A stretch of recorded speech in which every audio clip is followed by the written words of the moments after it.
जो खरीदा गया, मान लेते परिवार में जो है 2 भाई हैं और जमीन जो है एक भाई के नाम से खरीदा गया। अब है कि दूसरा भाई अगर ये कहे कि हमको भी उस प्रॉपर्टी में हिस्सा चाहिए, तो क्या ये संभव है? क्या ऐसा हो सकता है? अगर मान लेते दूसरा भाई इस बात के लिए जो है चाहे कानूनी तरीके से कि जो है हिस्सा मिले, मान लेते हैं ये जमीन है, अब ये एक भाई जो है खरीदा है, अब दूसरा भाई जो है वो ये कह रहा है कि हमको जमीन में हिस्सा चाहिए, लेकिन ये जमीन जो है किसी एक भाई के नाम पर है।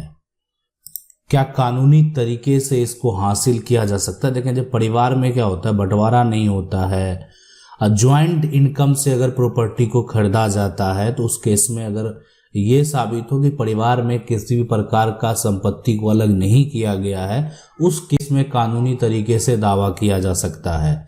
अन्य कोई तरीका नहीं है जिसको आप अपनाकर जो है कानूनी तरीके से कोई दावा कर सकते हैं।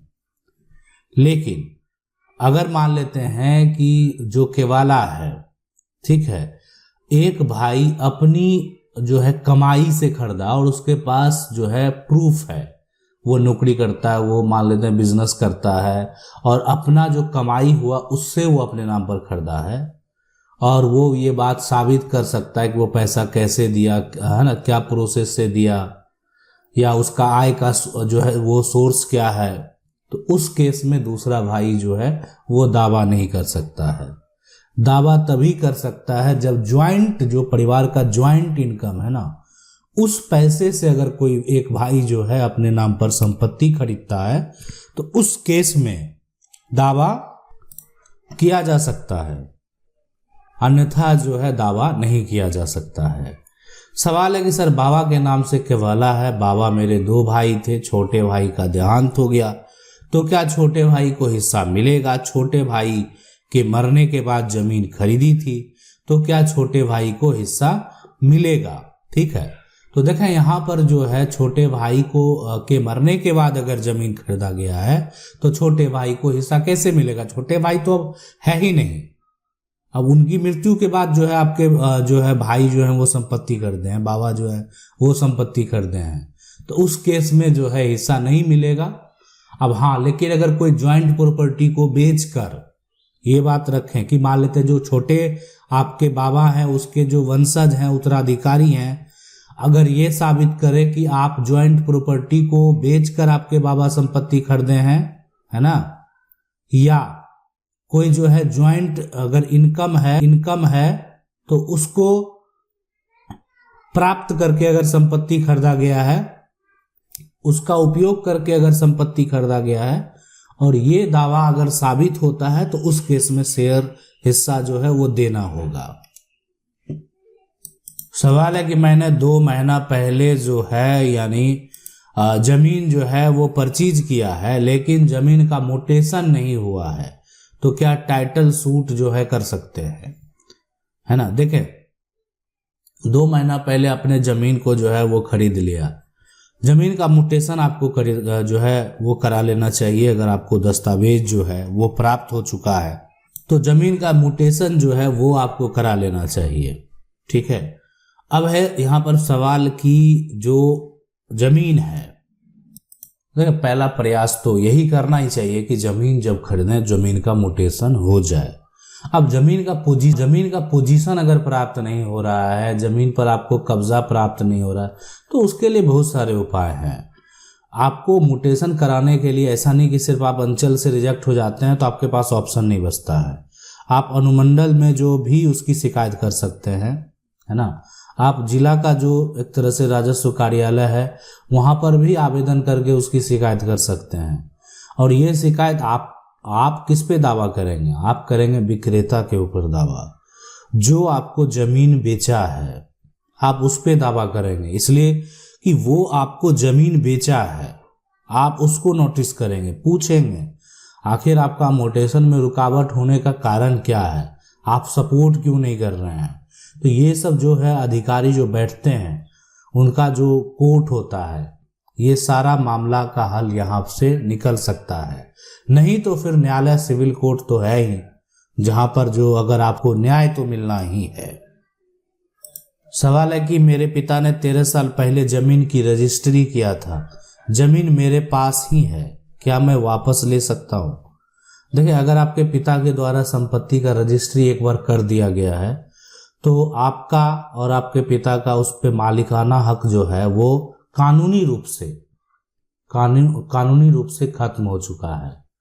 अब रही बात कि संपत्ति आज भी आपके कब्जे में है, आप है ना, संपत्ति का रजिस्ट्री हो गया है लेकिन संपत्ति आज भी आपके पास है, लेकिन फिर भी संपत्ति कानूनी रूप से जो दस्तावेज है वो आपके नाम से अगर नहीं है, लैंड का जो रेवेन्यू है यानी टैक्स जो है, रसीद जो है वो आपके नाम से नहीं कटता है, तो वो प्रक्रिया तो जिसके नाम से कटता है वही जब दोबारा आपके नाम करेगा तभी आप वापस पा सकते हैं, अन्यथा कोई विकल्प नहीं। कब्जे में है तो आप अपने कब्जे में आप रख सकते हैं उसको, लेकिन कहीं ना कहीं जो संपत्ति के खरीदार होंगे जिनके नाम से रजिस्ट्री हुआ है उनका सपोर्ट तो चाहिए ही।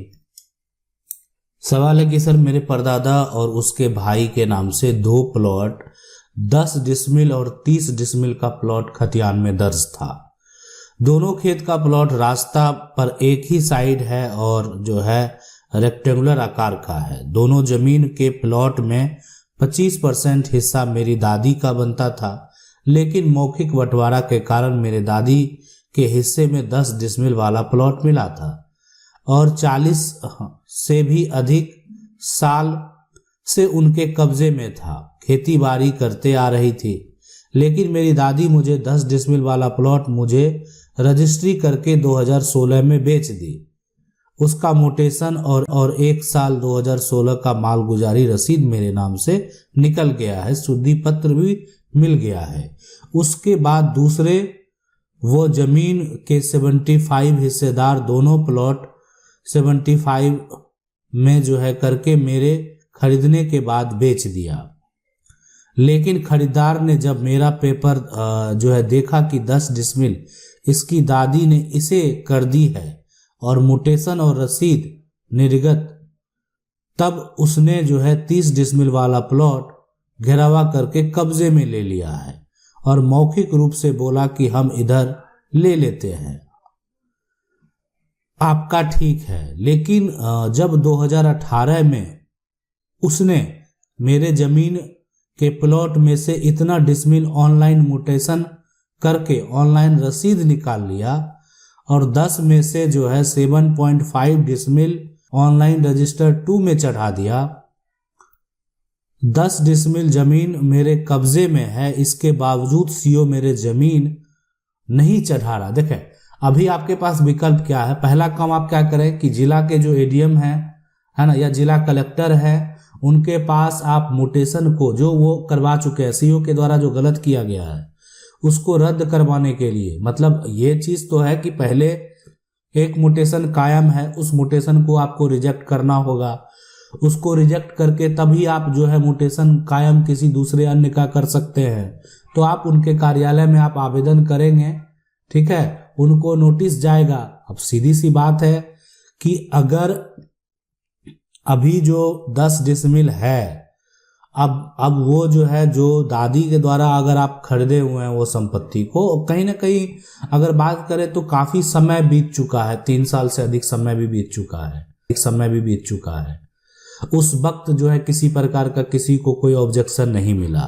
और रही बात कि अगर आप इस प्लॉट में, ठीक है, यानी अगर आप उस परिवार से जुड़े लोग हैं तो कानूनी रूप से आप उस परिवार के हिस्सेदार भी होंगे। लेकिन देखिए, सीधी सी बात है, यहाँ पर जो राजस्व के अधिकारी हैं, सीओ के द्वारा अगर गलत किया गया है तो आप अपने जिले में जाइए, जिला में ये पता कीजिए कि एडीएम जो है, एडीएम का कार्यालय कहाँ है और कहाँ बैठते हैं वो, और वहाँ पर एक आवेदन कीजिए आप कि आपका मोटेशन गलत तरीके से कर दिया गया है, जबकि आपने इस जमीन को खरीदा है, रजिस्ट्री आपका है और साथ में आपका मोटेशन भी हुआ है, ठीक है। उसके बावजूद आप जो है रसीद कटाते आ रहे हैं, है ना, उसके बावजूद जो है यानी आपका जो है इसमें से गलत तरीके से चढ़ा गया, बिना कोई नोटिस के चढ़ाया गया। ठीक है, तो ये सारा कुछ आपको मेंशन करके वहां पर जो है आपको देना है। आशा करते हैं वीडियो अच्छा लगा होगा। वीडियो अच्छा लगा वीडियो को लाइक जरूर कर दें। चैनल को पहली बार देख रहे हैं सब्सक्राइब करके जो बेल आइकन है उसको जरूर दबा लें। मिलते हैं अगले वीडियो में, तब तक के लिए जय हिंद।